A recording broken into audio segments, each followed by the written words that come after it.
Good morning. Myself Prabharanji, working as assistant professor in EC department at SNS College of Technology. In this lecture video, I am going to discuss about the topic name is circular convolution from Unit 1, that is discrete Fourier transform in digital signal processing subject. Okay, let me discuss.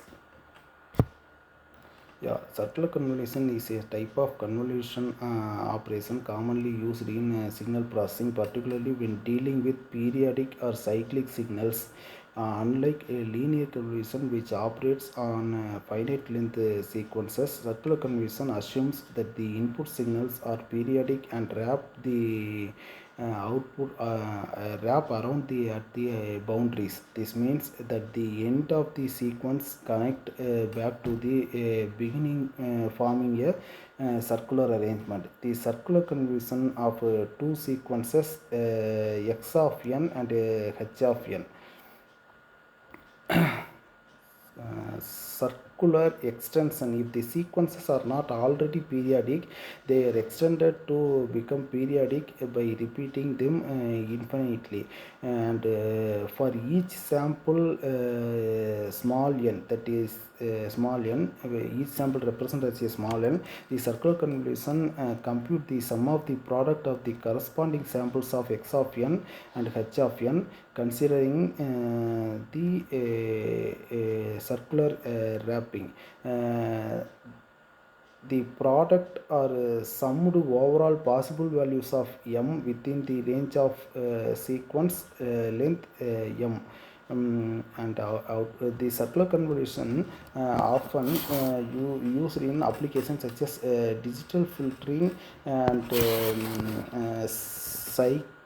cyclic signal processing, that is audio signal and cyclic sensor data and communications. And this is the need for this is the formula for the circular convolution. Y of n equal to x of n. Circular convolution, convolve means multiply the two sequence. Circular convolution of h of n, that is summation k equal to 0 to n minus 1, capital N minus 1 x of n and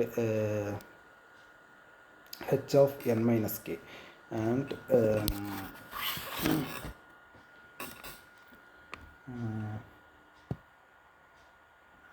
yeah, so circular convolution.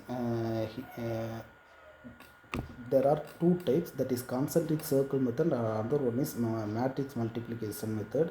Concentric circle method, let me discuss the steps. Given two sequence x1 of n and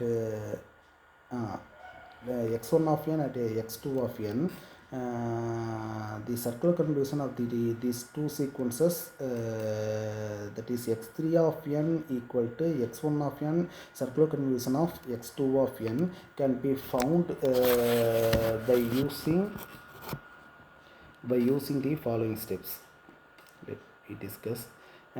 Graph capital N samples of x of n is equally spaced points around an outer circle in counterclockwise direction.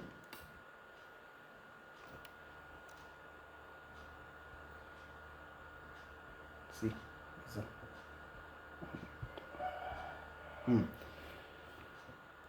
and second step, it start at the same point as x1 of n, graph n samples of x2 of n as equally spaced points around an inner circle in clockwise direction, and multiply the corresponding samples on the two circle and sum the product to produce output.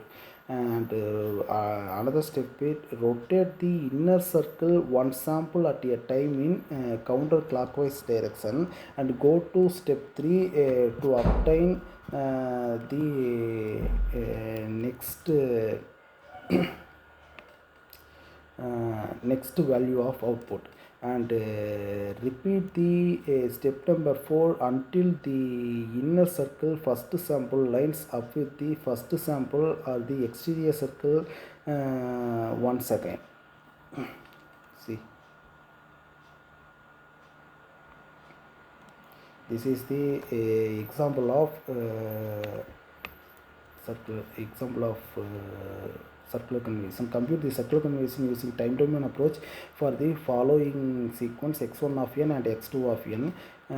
This is capital N equal to 4, n equal to 4, and two circle. First circle, you have to map x1 of n and x1 of n in clockwise direction and x2 of n in anti-clockwise direction, and rotate the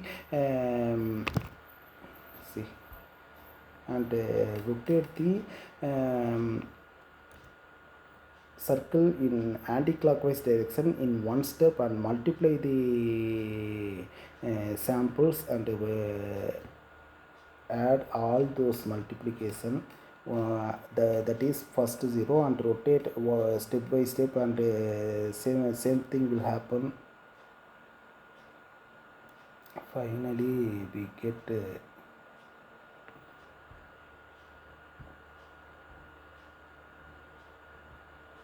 finally we will get y of n equal to y of 0, y of 1, y of 2, y of 3. Y of 0 equal to 19, y of 1 equal to 17, y of 2 equal to 23, y of 3 equal to 25. That is y of n equal to 19, 17, 23, 25.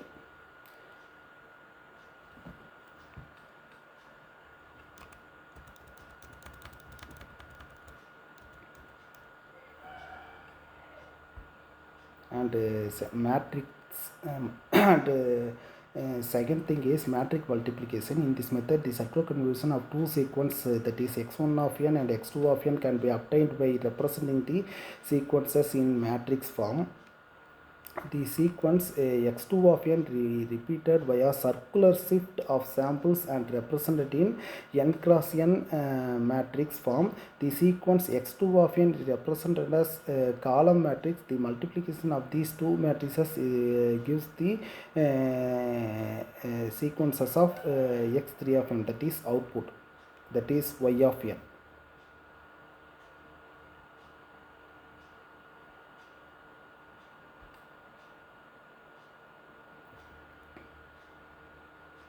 These are the difference between linear convolution and circular convolution.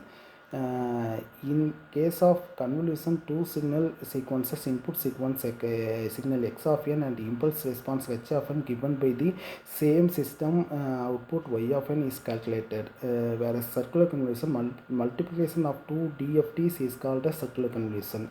And second point of linear convolution, multiplication of two sequences in time domain is called as linear convolution.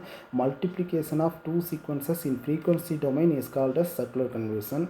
And we can see the formula for linear convolution is summation k equal to minus infinite to infinite x of k h of n minus k, whereas circular convolution x3 of n equal to summation, which is nothing but the y of n output sequence.